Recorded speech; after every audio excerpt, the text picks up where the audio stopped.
Olá, sejam bem-vindos ao canal Evoluir Estudos. Eu me chamo Débora. Por aqui nós conversamos a respeito do comportamento humano e como as nossas atitudes e ações podem modificar certos quadros de inércia, por exemplo, como diz o título. Aqui nós consideramos o ser multidimensional que nós somos, o ser físico, mental, espiritual e emocional. E nós conversamos a respeito da interferência que uma área traz na outra. Nós precisamos considerar que as nossas emoções, os nossos pensamentos fazem muita diferença no nosso físico e não somente no nosso corpo físico, também no resultado da nossa prosperidade. E a prosperidade entenda-se por relacionamento humano, com qualidade, relacionamento com os bens materiais, tendo uma vida com qualidade e por aí vai. E nós somos um espírito que comanda todas essas áreas. Como nós estamos nos sentindo como espíritos, traz resultado no nosso corpo, nas nossas emoções e aí por diante. Precisamos identificar as nossas emoções para podermos agir. Bom, hoje o título fala a respeito de não radicalizar, mas sair da inércia. Vamos trazer um exemplo aqui. Uma água parada. O que acontece com uma água parada? A água parada acaba apodrecendo, atraindo mosquitos, larvas e alguns insetos que não são desejáveis, mas que acabam virando parasitas na nossa volta. Então, tudo que é parado não é saudável.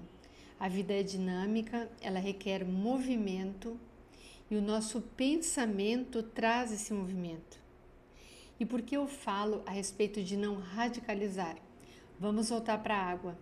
Quando nós estamos, por exemplo, entrando no mar, se a água estiver calma, não é mais fácil do que se nós entrarmos com o mar bem agitado, com ondas bem altas? Nós não precisaríamos ter um preparo físico, saber nadar, ter resistência física, mental e equilíbrio emocional para podermos sustentar uma tempestade no mar? Então, vamos respeitar o nosso ritmo, vamos aos poucos. O próprio mar, mesmo quando ele está completamente calmo, ele tem o seu movimento. Ele tem a maré que sobe, que baixa todos os dias e às vezes chega a ser imperceptível aos olhos. Se tu não ficar observando, tu não consegue perceber o movimento das marés. E assim nós somos. Nós somos um ser em movimento. Nós precisamos de movimento. Mas se seguirmos pelo caminho de um movimento lento, aos poucos, respeitando o nosso ritmo, nós podemos ter mais sucesso do que se nós radicalizarmos.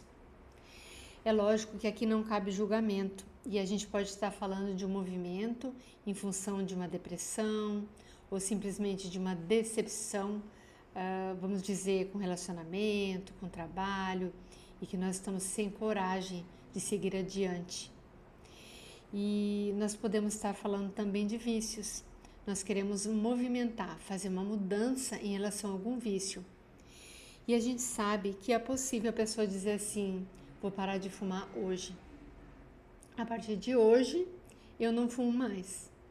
Bom, esta é uma atitude muito louvável e é possível que se tenha êxito, porque a pessoa já refletiu sobre isso e ela já sabe que não faz mais sentido e que não faz bem ao seu corpo, à sua mente, aos seus relacionamentos, principalmente consigo mesma, em relação ao vício do fumo.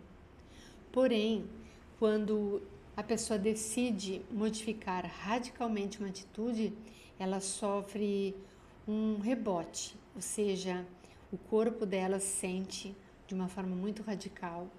Os relacionamentos acabam fazendo cobranças em relação a esta mudança e a gente precisa sustentar esta atitude radical.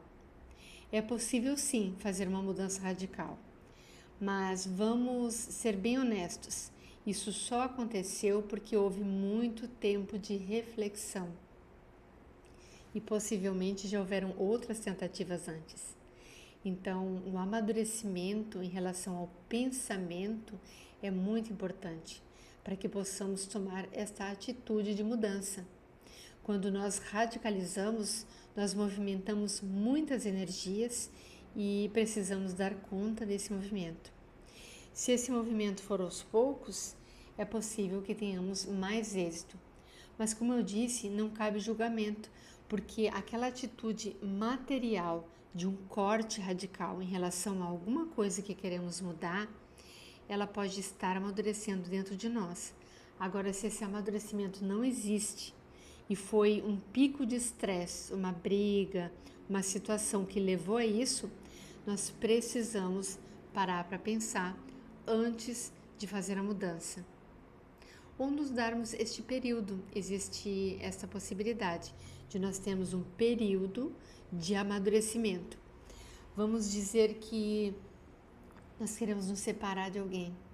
Temos a ideia, a consciência de que o relacionamento não é respeitoso, que o amor não existe mais e que estamos nos apegando à história que passou ou às condições financeiras, aos filhos, ou até mesmo ao costume de estar com aquela pessoa uma vida inteira. E eu não estou recomendando ninguém a se separar, mas vamos ser bem honestos. Isto precisa de um amadurecimento. Não pode ser de uma cobrança de outra pessoa. Apesar de ter um relacionamento a dois, a decisão é individual. Apesar de estarmos impactando na vida dos filhos, dos parentes, dos vizinhos, seja quem for, ou até mesmo quando se trabalha juntos, nós precisamos decidir isso de uma forma muito individual. Porque este impacto na vida dos outros não pode significar que vamos considerar plenamente a opinião das outras pessoas. Então, essa decisão tem que estar aqui, no coração, para que o nosso processo mental possa amadurecer e daí sim levarmos para o físico, ou seja, a parte da tomada de decisão em relação a isso. Bom, estou trazendo aqui um convite para que façamos um movimento aos poucos de amadurecimento e quero trazer uma advertência aqui no final. Se você tomou a decisão e se você voltou atrás, teve recaída, não conseguiu dar prosseguimento, perdoe-se. E eu vou trazer um exemplo que eu escutei e achei muito interessante de uma pessoa que trabalhou na televisão. Ela disse assim: qual foi o grande aprendizado que ela teve, que ela pode se lembrar e que leva para a vida toda? Ela era assistente de TV e ela assistia um determinado diretor dizer assim: perdoe-se e siga em frente.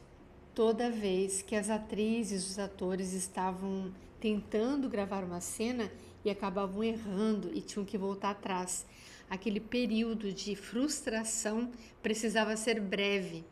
E é assim que a gente deve levar a nossa vida. Fazemos, erramos, nos perdoamos e seguimos em frente, aos poucos. Bom, espero que eu tenha trazido uma reflexão aqui. Se você estiver precisando de ajuda, de um atendimento individual ou quiser fazer parte dos nossos grupos de estudo, entre em contato conosco e, se não, procure alguém que possa te ajudar, uma terapia, um psicólogo, um grupo de ajuda. Você, com certeza, quando decidir fazer a mudança, vai conseguir encontrar e dar este passo essencial para a mudança. Assista esse vídeo a respeito do passo essencial para a mudança e você vai entender do que eu estou falando. Até mais!